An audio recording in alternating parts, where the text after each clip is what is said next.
Halo semua, perkenalkan saya Keisha Maharani Nugraha dengan NIM akhir 319 dari kelas A Audit Sistem Informasi dan akan menjelaskan hasil audit APO 12 Manage Risk. Audit Sistem Informasi di Jilid Undip dilakukan menggunakan kerangka kerja COVID 2019 dengan diawali tahapan Governance System Design melalui penilaian Enterprise Strategy, Enterprise Goals, Risk Profile, dan IT-related issues untuk menentukan objektif yang paling kritikal. Berdasarkan hasil pemetaan, ditetapkan 4 fokus audit utama, di mana salah satunya adalah APO 12 atau Manage Risk. Pemilihan APO 12 didasarkan pada hasil pemetaan 4 objektif teratas dengan tingkat kepentingan tertinggi. APO 12 dipilih karena ketergantungan di Jilid Undip terhadap teknologi informasi serta tingginya risiko TI, khususnya terkait keamanan data, gangguan layanan, dan serangan siber, sebagaimana tercermin dalam risk profile. Oleh karena itu, APO 12 dinilai paling representatif untuk menilai kemampuan di Jilid Undip dalam mengelola risiko TI.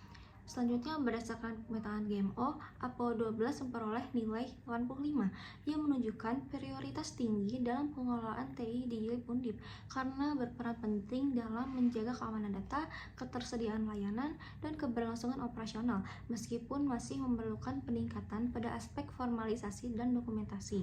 Selanjutnya, berdasarkan hasil penilaian seluruh komponen, APO 12 berada pada capability level 2 atau manage process. Proses manajemen risiko TI telah berjalan dan mendukung operasional di Jilid Undip, namun belum sepenuhnya terdefinisi, terdokumentasi, dan terstandar secara formal. Oleh karena itu, level 2 dinilai paling pantas untuk menggambarkan kondisi aktual pengelolaan risiko TI di Jilid Undip saat ini. Untuk mencapai capability level 3 atau established process, diperlukan peningkatan sebagai berikut. Yang pertama adalah penetapan kerangka kerja manajemen risiko TI dengan menyusun dan menetapkan kerangka kerja manajemen risiko TI yang terdokumentasi.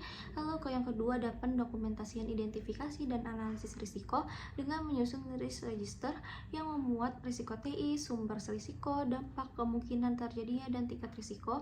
Lalu selanjutnya ada standarisasi komunikasi risiko dengan menetapkan mekanisme komunikasi risiko yang formal. Keempat, ada penetapan respons risiko secara terstruktur dengan mendokumentasikan respons risiko. Dan yang terakhir adalah penguatan pemantauan risiko dengan melakukan monitoring dan evaluasi risiko secara berkala. Dengan menerapkan rekomendasi tersebut, APO 12 Manage Risk diharapkan dapat mencapai capability level 3 atau established process, di mana manajemen risiko TI konsisten dalam mendukung layanan di Jilid Undip. Sekian yang dapat saya jelaskan, terima kasih.